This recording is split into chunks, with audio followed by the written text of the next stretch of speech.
Duha ka mga bagyo gibanabanang moagi sa Kabisayan karong semanaha. Ang una sa habagatang bahin sa Kabisayan, samtang ang ikaduha, ang mas kusog nga bagyo, moagi sa amihanang bahid sa Kabisayan.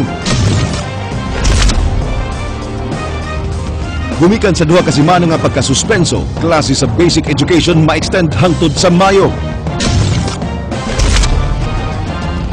Sa mga makeshift classrooms, gipahigayon ang klase sa mga eskwelahan nga nangaguba sa linog. Duha ka man nagsuon patay dihang gisulong sa ilang panimalay. Ang mga suspect gihulagway nga nagsunob sa uniforme sa pulis nga SWAT. Graduating student gipusil sa mga hubog nga iyang gipadlong.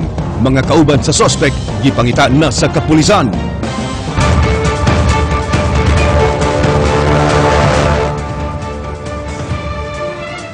Mayong hapon Sugbo, Kabisayan ug sa uban pang mga dapit nga maabot ining atong tulimanon. Ako si Frank Malilong Jr. Ihatid na mo ang mga nagunang impormasyon. Ako si Georgia Herrera. Georgia, mga kapatid, gisugat og bati nga panahon ang pagbukas sa klase karong adlaw. Matod sa Pag-asa nga duha ka mga bagyo ang gibanabanang migo sa Kabisayan karong semana. Unang masinati ang bagyong Wilma, Frank, nga gibanabanang moagi sa habagatang bahin o southern part sa probinsya sa Sugbo, Bohol, Southern Leyte, Siquijor, Negros Oriental ug Negros Occidental sugod karong gabii. Ang ikaduhang bagyo nga ngalan og Yolanda gibanabana usab nga moagi sa amihanang bahin sa lalawigan sa Sugbo sugod karong Biyernes.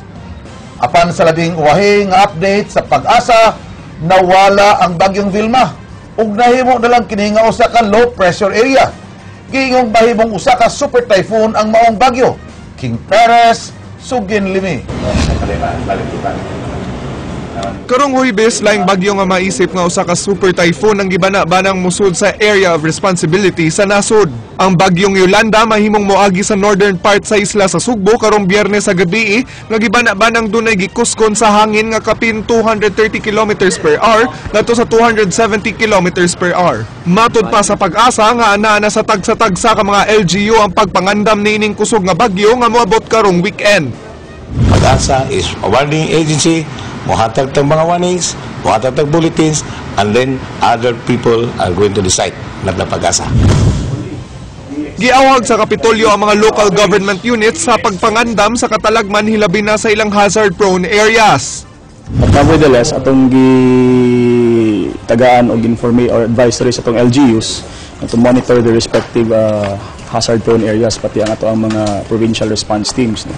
Taymang no sa Fivok Cebu nga mo-evacuate na lang ang mga residente nga nihimutang sa mga landslide-prone areas paglikay sa katalagman kay hangtod karon ana agyapoy mga aftershocks. Ug matud sa buhatan kadtong mga dapit nga nagka-landslide human sa linog, himong subling modahili kung kusog ang pagbunok sa uwan.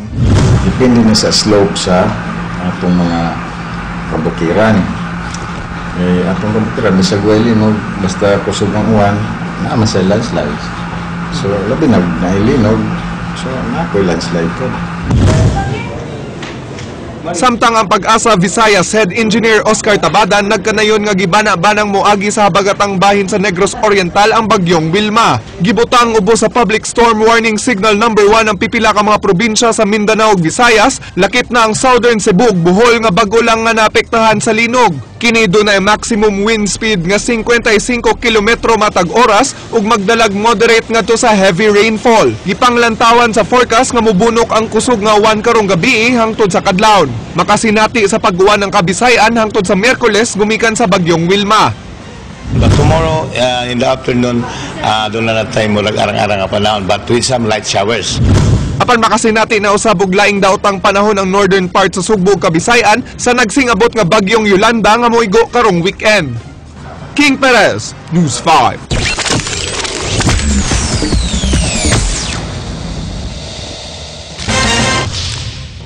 Mga kapatid, among balikon, ang Typhoon Wilma nahimo na lang nga Tropical Depression Wilma.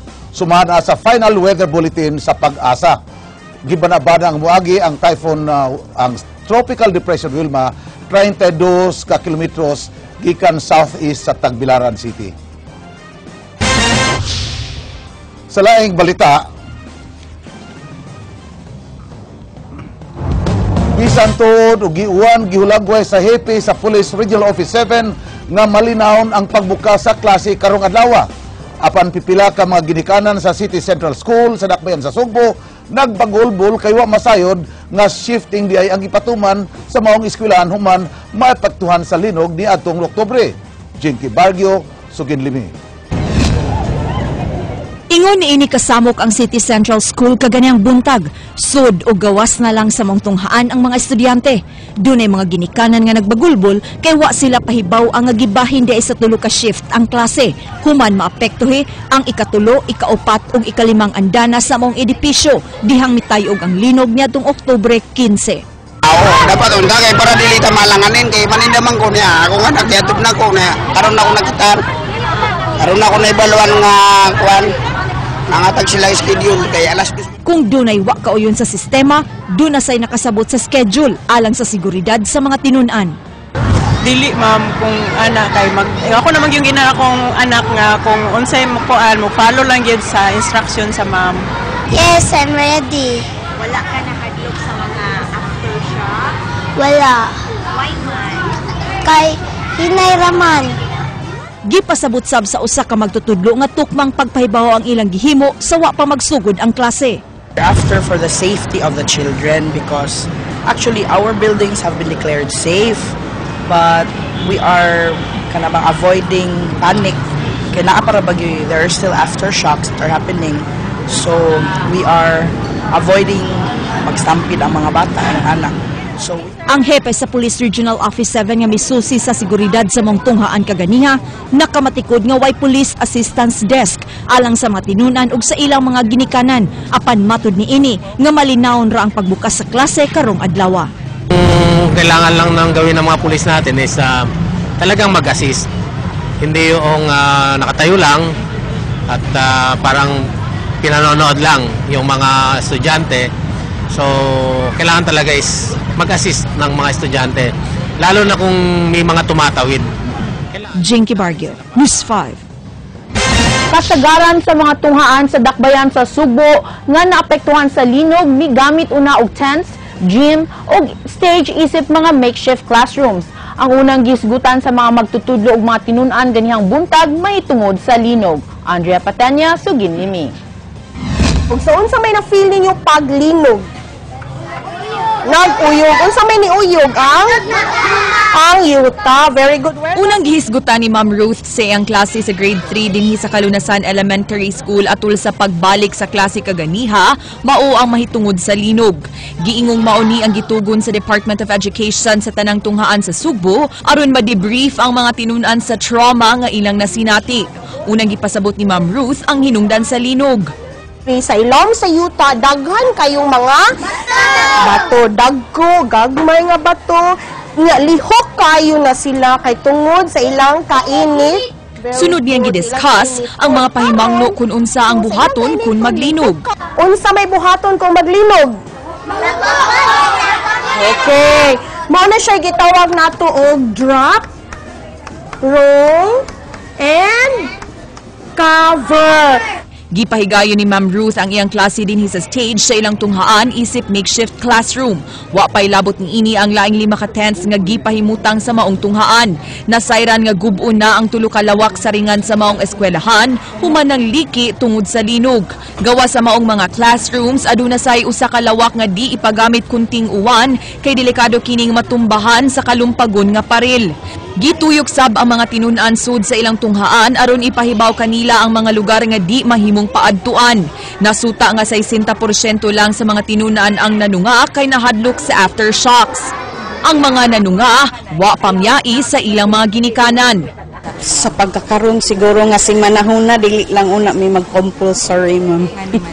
Kay tungod sa kanang nag-adjust pang mga bata nya dayon bag-o pa presko pa ba ang panghitabo. Kami muli man gyud mi kog ordinaryo lang nga adlaw nya. Karon gikulbaan man gud ko kay basin mga aftershock na po.